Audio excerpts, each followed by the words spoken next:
Hey, everybody. Touching base today really quick on parenting styles. This is such a applicable issue for so many people out there. I work a lot with parents, work with adults who are parents, so even if they're not coming to counseling for that, it is something that is oftentimes brought up, and how to parent in the best way possible for our children. The good thing about parenting is there is so much research out there on the benefits of doing it in certain ways. And so I wanted to share just briefly, for any of you who might not already be aware, what the pros and cons of each different parenting style can be.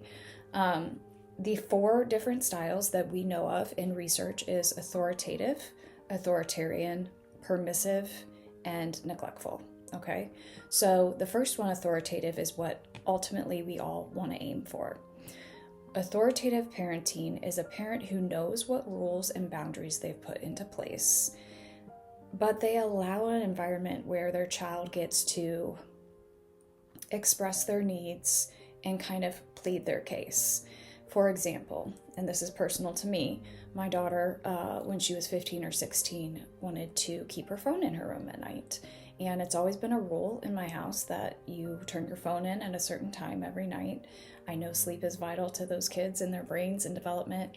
Also, why am I putting them at risk by giving them a phone at night? So that's always been a thing. But when she wanted to try to talk me into letting her keep her phone at night, we had an open discussion about it. I gave her the chance to tell me why. Why do you think that having your phone at night, besides the fact that your friends do, would be good for you? And when I did that, I knew no matter what she said, really, I was going to stick to your phone's going to come in my room at night. But I wanted to give her that opportunity to grow, to learn, to developmentally figure out, how would I plead this case to somebody?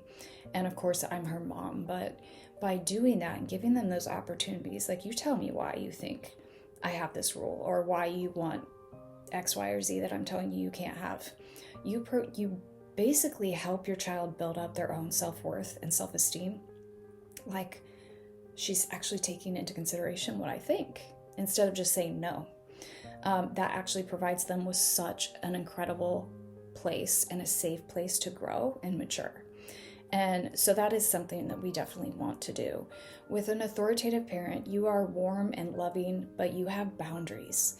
And I promise you, guys, there is so much research out there that when kids are meant to push the boundary, they are meant to do it. They do it not because they're trying to rebel, not because they're trying to make things difficult for you, but just because it's in our nature to push boundaries and see how far we can get. The safest kids are the ones that push the boundary, and then they know, like, every time I push it, I get hit with a wall. It's not moving until I get a little older, and maybe that wall bumps out a little bit. But kids actually want boundaries, even if they're like, that's ridiculous, all my friends have their phones in the room. Like, you're creating a safe environment for them. And so this is why we're not friends with our kids all the time. We're not meant to be our kids' friends. We're meant to be their parents. We can be friendly with them, but I'm not your friend. I'm your parent. I want what's best for you, and that means I'm going to put this boundary into place. We can talk about it, but it's going to stay there, okay? That's authoritative parenting. Authoritarian, on the other kind of end of it, is parents who are very strict. They do have rules, and it doesn't mean they don't have any warmth in the way that they interact with their kids, but they're very kind of closed-minded. So in that same example with my daughter, she could say, I want to keep my phone in my room. I don't know why you're telling me I can't. And I would say, too bad. It's what I said goes. And she'd be like, well, I don't understand, like, why can't I? And I'd be like, we're not going to talk about it. It's just no. And so authoritative says, these are the boundaries, but we can talk about it. Let your child learn how to have those conversations. Helps them practice being an adult. Authoritarian, my way or the highway. Don't care what you say. This is how it is. And the problem with authoritarian style of parenting is that you might get obedient children, but those children then grow up to have lower self-worth, self-esteem, and poorer social skills. Again, we're not teaching them to have like faith in themselves.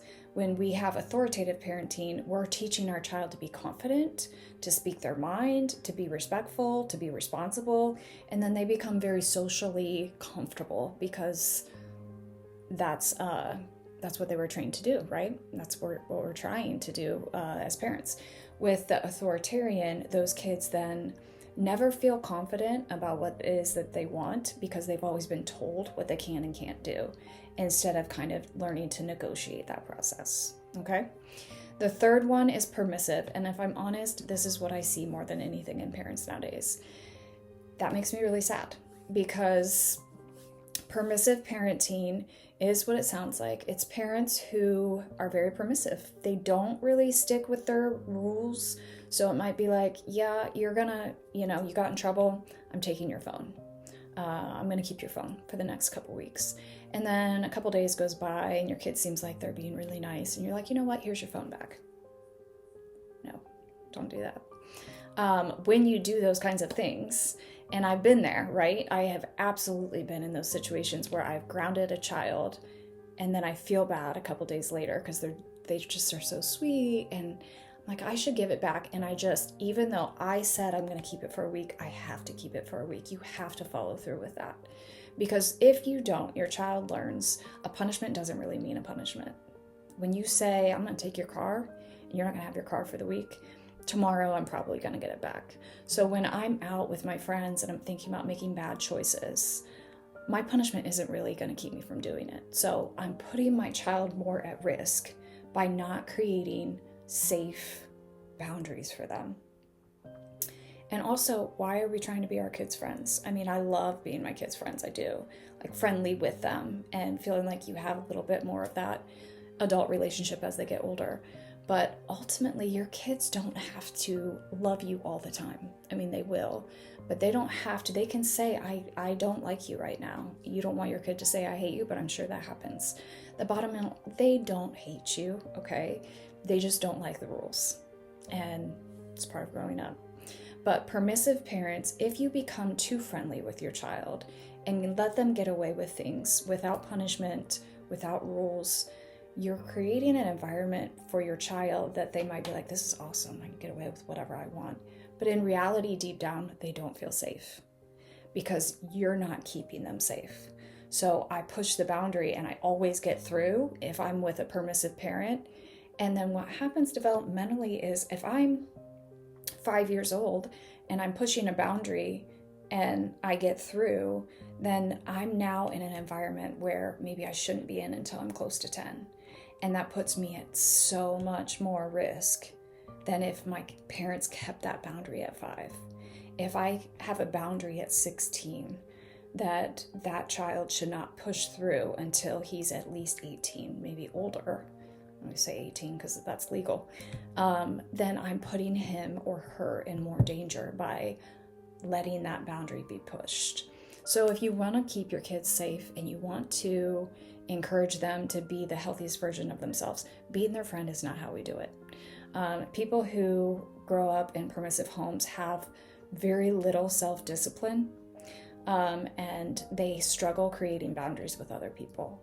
So not only are you providing an unsafe space for them, but you are putting them in an environment for their future where they don't know how to create boundaries for themselves, which is then likely to lead them into relationships that they struggle with, that they're going to have more breakups over, or issues in their friendships and things like that, because they didn't know what boundaries were like growing up.